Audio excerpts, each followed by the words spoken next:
Hi, I'm Tasha from One Big Happy Life on behalf of the Financial Diet, and this is the Lifestyle Fix brought to you by Skillshare. In today's video, I'm going to be taking you behind the scenes of my own personal finances and sharing exactly how I spent my money over the past month. My partner Joseph and I have set some pretty ambitious goals for ourselves this year, including paying off $30,000 worth of debt and saving $24,000 for college for our daughter, who's currently in community college but will be switching over to a four-year university in just one more year. Joseph and I are both attorneys. I practice and he doesn't. When it comes to our finances, we use a budgeting method that we call the one-year budget, where we budget for the whole year at once. We did a whole video on it over at One Big Happy Life if you want to check that out. I'll drop a link to it down in the description box below. The basic idea behind the one-year budget is that it makes it easier to hit your financial goals because you can actually see your cash flow for the entire year. For the first 3 months of the year, we're focusing heavily on debt payoff.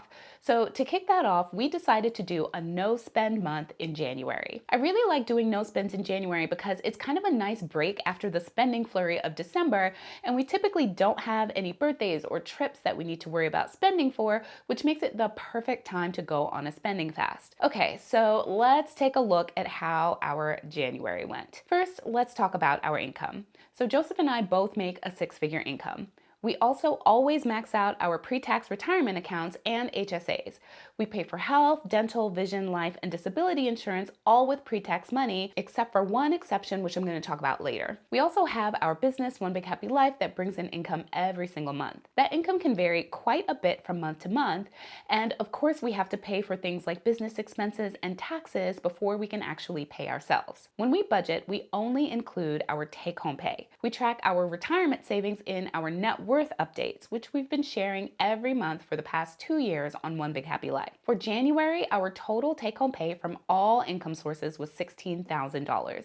$11,000 is from our day job and $5,000 is from One Big Happy Life. So now let's talk expenses. When we budget, we divide our expenses into 4 categories: transportation, housing, lifestyle, and debt. So let's start with transportation. We live in the suburbs outside of Washington, D.C., and we commute 1.5 hours each way into the office 2 to 3 times a week. We currently own 2 cars and are planning to buy a 3rd car later this year because our daughter Alexis commutes back and forth to her college campus. We use public transportation for most of our commute, but we do have to drive to get to the train. Our employers pay for our transit passes, so our transportation costs only include gas, insurance, and repairs. We have a 2015 Honda Fit that has a car note, which I'll talk about down in the debt section. We also have a 2012 Dodge Journey that is paid off. In January, we paid $200 in car insurance and $80 on gas. We filled up our cars each once this month. We also set aside $100 a month for maintenance expenses so we can cover things like oil changes when the time comes. Our insurance actually doubled this month because Alexis, our 16-year-old, got her driver's license. Our car insurance payment also includes the premium for our umbrella insurance policy, which is basically a type of extra personal liability insurance that would kick in if our other insurance wasn't enough to cover any damages if we're at fault. So we spent a total of $280 on transportation costs this month. Now let's go over our housing expenses. We live in an expensive area of the country, so even though we do have a serious commute, our house is still pretty pricey. We have a 2,800 square foot, 4-bedroom, 2.5 bathroom house with a 2-car garage and a wooded backyard. Our mortgage is $3,200 a month, which includes our property taxes and homeowners insurance. We paid $300 for electricity and gas, $100 for internet, $90 for our unlimited cell phone plans for 3 phones, for a total of $3,700 in recurring monthly housing expenses for our family of 4. This month, we also prepaid for an entire year of monitoring for our alarm system, and that was $100. We also paid our quarterly water bill, which was $140. So our total housing expenses for this month was around $4,000. Now let's talk about the lifestyle stuff. The lifestyle section has things that really are about our daily quality of life. A lot of it is stuff that we could cut back on or cut out altogether if we needed to. We pay $1,000 a month for preschool for our 2-year-old.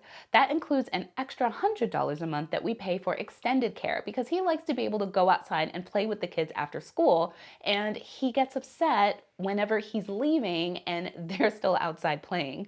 So we pay more so that he can be out there having fun and we can have a little bit of extra time too. On top of that, this month we had to pay an extra $200 to register him for the summer 2019 semester and the 2019-2020 school year. We paid $500 for our daughter's spring semester college tuition. She's 16 and she's a full-time community college student. This is her third semester and she's planning on transferring to a university in the fall of 2020. We also paid an extra $450 in health insurance premiums. We both have health insurance through our employers, but neither policy covers infertility treatments. We're planning on doing IVF this year, so we purchased private insurance to cover that. That means I'm actually covered by 2 full health insurance plans. We spent $772 on groceries, which includes things like all of our household items, diapers, toilet paper, dog food, and trash bags. It also includes $50 that we spent eating out pho one night. Aside from eating out that one time, we cooked all of our meals at home, including brewing coffee at home and taking it with us to work every day. So that's breakfast, lunch, dinner, and snacks for a family of 4. Our budget includes up to $1,000 in groceries and eating out. So we came in well under budget this month. We pay $50 a month for subscriptions, which includes Netflix, Starz, Amazon Prime, and Audible. Right now we have Starz because we're watching season 4 of Outlander. Once that's over, we'll stop our subscription until the winter when Outlander comes back. Of course, we'll be picking up HBO in April for the last season of Game of Thrones, so the expense won't be going away entirely. Between my day job, my business, and my family and friends, I don't have a lot of time to sit down and read books, so I listen to audiobooks whenever I can. I do borrow free audiobooks from my library when they're available, but they aren't always available, so I like to have the Audible subscription. We also set aside money in savings account for gifts and clothing, $200 each. We didn't buy any clothing this month, so that money will just be there when we're ready to go shopping for something. We did spend $90 on gifts, so only $110 will go into our gift savings account. Joseph and I each get $100 a month to spend on whatever we feel like.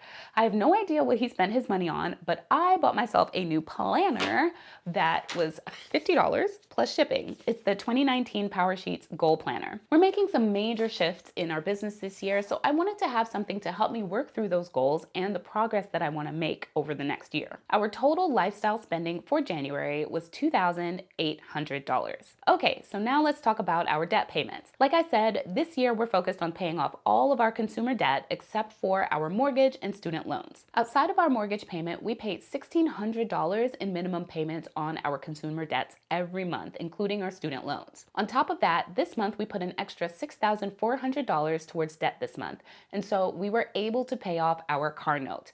So in total, we paid $9,000 towards debt this month, including the $1,000 in mortgage principal that we pay every month as part of our mortgage payment. Because January was a no-spend month for me, I thought I'd talk a little bit about the things that I wanted to buy this month but didn't. First, a new pair of Spanx and a new bra. Earlier this month, I had a photo shoot for O Magazine. I'm going to be in a spread in the April issue. They handled all of the wardrobing, but I was responsible for my undergarments. I really wanted to go out and buy new things just for the photo shoot, but I resisted the urge.